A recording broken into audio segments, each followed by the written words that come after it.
खबर मथुरा से, जहां अनिरुद्धाचार्य की पत्रकारों पर अभद्र टिप्पणी के विरोध में मथुरा के पत्रकारों का प्रदर्शन, डीएम को सौंपा ज्ञापन। मथुरा में कथावाचक अनिरुद्धाचार्य द्वारा मीडिया के खिलाफ की गई कथित अभद्र टिप्पणी को लेकर पत्रकारों में भारी रोष देखने को मिला। सैकड़ों पत्रकारों ने एकजुट होकर जिलाधिकारी कार्यालय पर प्रदर्शन किया और कार्रवाई की मांग की। व्यासपीठ से पत्रकारों पर की गई आपत्तिजनक टिप्पणी के विरोध में मथुरा के पत्रकारों ने हाथों में पट्टियां और तख्तियां लेकर जोरदार नारेबाजी की। अनिरुद्धाचार्य मुर्दाबाद के नारे लगाते हुए पत्रकार जिलाधिकारी कार्यालय पहुंचे और जिलाधिकारी चंद्रप्रकाश सिंह से मुलाकात कर ज्ञापन सौंपा। पत्रकारों ने मांग की कि कथावाचक अनिरुद्धाचार्य के खिलाफ तत्काल एफआईआर दर्ज की जाए। उनका कहना है कि इस तरह की टिप्पणियां न केवल पत्रकारिता की गरिमा को ठेस पहुंचाती हैं, बल्कि समाज में मीडिया के प्रति नकारात्मक माहौल भी बनाती हैं। आपको बता दें कि कुछ दिन पहले वृंदावन स्थित गौरी गोपाल आश्रम में कथा के दौरान अनिरुद्धाचार्य ने पत्रकारों के खिलाफ आपत्तिजनक शब्दों का प्रयोग किया था। उन्होंने पत्रकारों को लेकर विवादित बयान देते हुए कहा था कि पत्रकार किसी के सगे नहीं होते, कीचड़ उछालते हैं और पैसों में बिक जाते हैं। इसी बयान के बाद पत्रकारों में आक्रोश फैल गया। वहीं जिलाधिकारी चंद्रप्रकाश सिंह ने पत्रकारों को आश्वस्त करते हुए कहा कि पूरे मामले की जांच कर नियमानुसार आगे की कार्रवाई की जाएगी। आप देख रहे हैं न्यूज़ 92 लाइव नेटवर्क से आरती यादव की खास रिपोर्ट। आचार्य को लेकर ज्ञापन दिया गया डीएम साहब को, क्या है पूरा मामला? मैं तो एक ही बात कहूंगी, बैक टू पवेलियन हो जाइए, जहां से आए हैं वहीं चले जाइए। यहाँ वृंदावन में, मथुरा में आपका कोई काम नहीं है। आप यहाँ आकर यहाँ ब्रज की छवि खराब कर रहे हैं, मथुरा की छवि खराब कर रहे हैं, महिलाओं की छवि खराब कर रहे हैं, बच्चियों की छवि खराब कर रहे हैं। आपको ज्ञान ही नहीं है। आप कौन से जमाने में जी रहे हैं? आप कह रहे हैं 14 साल में लड़कियों की शादी कर देनी चाहिए। आप किस तरीके की बातें कर रहे हैं? आज की जनरेशन में अगर आप इस तरीके की बात करेंगे तो शायद आप अभी तक डेवलप ही नहीं हो पाए। आपका ज्ञान जो है वो अभी अधूरा ही रह गया है।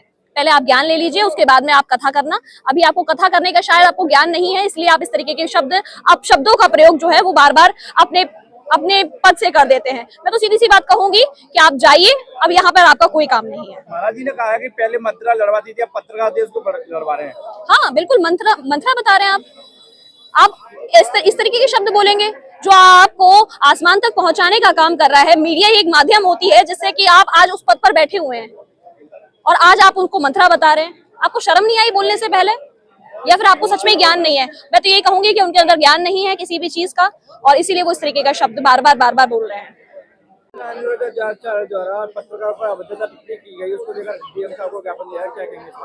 देखिए, अनिरुद्धाचार्य को अपनी मर्यादाओं का ध्यान रखना चाहिए। वो एक सामाजिक तौर पर, धार्मिक तौर पर अपने आप को आचार्य घोषित कर चुके हैं, स्वयं महामंडलेश्वर बने हुए हैं, और मीडिया को लेकर जिस तरह की बयानबाजी उन्होंने की है, उसकी कटु शब्दों में जितनी निंदा की जाए वो कम है। सबसे बड़ी बात, उन्होंने मीडिया को जिस तरह से आरोपित किया है वो बहुत गलत है। इस तरह की बयानबाजी से उन्हें बचना चाहिए, और समाज को भी मैं अपील करूंगा कि ऐसे लोगों को निश्चित तौर पर सबक सिखाना चाहिए, जिस तरह की वो बयानबाजी मीडिया को लेकर अक्सर करते रहते हैं। मीडिया को लेकर ये कई बार बयान दे चुके हैं, इसको लेकर क्या हुआ? देखिए, मीडिया इनको एक्सपोज करती रहती है समय समय पर। जिस तरह के इनके आश्रम के अंदर या इनके आसपास जो घटित जिस तरह की उनकी बयानबाजी होती है, उनको शायद मैं समझता हूँ कि धार्मिक तौर पर भी कोई ज्यादा ज्ञान नहीं है। अनाप शनाप वो बोलते रहते हैं हमेशा। जिस तरह की उनकी बयानबाजी अभी तक आई है, कभी स्त्रियों को लेकर, कभी राधा जी को लेकर, कभी श्रीमद् भागवत जैसे पवित्र ग्रंथ को लेकर, तमाम तरह की वो अभी तक बयानबाजी कर चुके हैं, और ऐसी बयानबाजी उनकी शैक्षिक योग्यता पर भी सवालिया निशान लगाता है। तो उन्हें मतलब ये देखना चाहिए कि वो स्वयं आईने में कितने हैं और किस तरीके की उनके कद है, उसी के अनुसार उनको बयानबाजी करनी चाहिए। और जिस तरह की एकजुटता आज मीडिया के लोगों ने यहाँ दिखाई है, उसका मैं सभी का आभार व्यक्त करता हूँ। ऐसी शक्ति, ऐसा संगठन हमेशा आगे आगे काम करना चाहिए। मीडिया कर्मियों द्वारा जो विज्ञापन दिया गया, इसको लेकर कितना प्रभाव पड़ेगा अनिरुद्धाचार्य पर? देखिए, ये चीज एक हमारा हक है, हम ज्ञापन देते हैं। कार्रवाई होगी नहीं होगी इसके बारे में तो हम नहीं कुछ कह सकते, क्योंकि ये एक अलग चीज है, लेकिन हमारी एकजुटता हमेशा कायम रहेगी और हमेशा जिंदाबाद रहेगी। देखिए, आप लोगों के चैनल के माध्यम से मैं बताना चाहूंगा कि विगत दिनों कथावाचक अनिरुद्धाचार्य ने आपके चैनल के माध्यम से बताना चाहूंगा कि विगत दिनों कथावाचक अनिरुद्धाचार्य ने सार्वजनिक मंच से पत्रकारों के ऊपर एक अनैतिक टिप्पणी की है, अपमानजनक टिप्पणी की है। उसने मंत्रा बोला पत्रकारों को, पत्रकारों के लिए दृष्टा शब्द का उपयोग किया है। मंत्रा एक रामायण की वो चरित्र पात्र है जिसको दुष्टता के रूप में जाना जाता है। क्या हम दुष्ट है? इस अनुराधाचार्य ने पहली घटना नहीं है, इससे पहले भी इसने कई बार कथित टिप्पणियां की हैं अपनी टीआरपी को बढ़ाने के लिए। महिला के ऊपर इसने अवैध अनैतिक रूप से अपमान किया है। अध्यक्ष जी, अभी अनुराधाचार्य ने ये भी बात बोली है कि मीडिया कभी मेरी हत्या करा सकती है। क्या मीडिया वाले हत्या रहे हैं? इसको शर्म आनी चाहिए अनुराधाचार्य को कि जिस मीडिया की वजह से इसकी टीआरपी बढ़ी है, जिस मीडिया की वजह से इसको यश प्राप्त हुआ है, वैभव प्राप्त हुआ है, सम्मान प्राप्त हुआ है, धन दौलत प्राप्त हुई है, जिस मीडिया की वजह से इसको इसके लाखों अनुयायी हुए हैं पूरे देश विदेश में, उस मीडिया को ये गाली दे रहा है। उसने एक चीज और कही है कि मीडिया के बाप का खाने जाता हूँ, इस तरीके के बाप तक की बात। हाँ, ये इसने जो शब्दों का प्रयोग किया है ये बहुत ही कुत्सित शब्द है। इनका हम पूर्ण से विरोध करते हैं।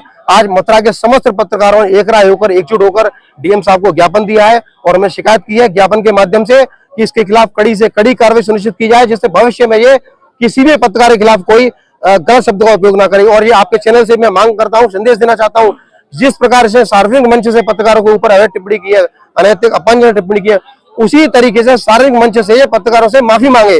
जब तक ये माफी नहीं मांगेगा हम पूरे प्रदेश में पूरे देश में आंदोलन चलाएंगे।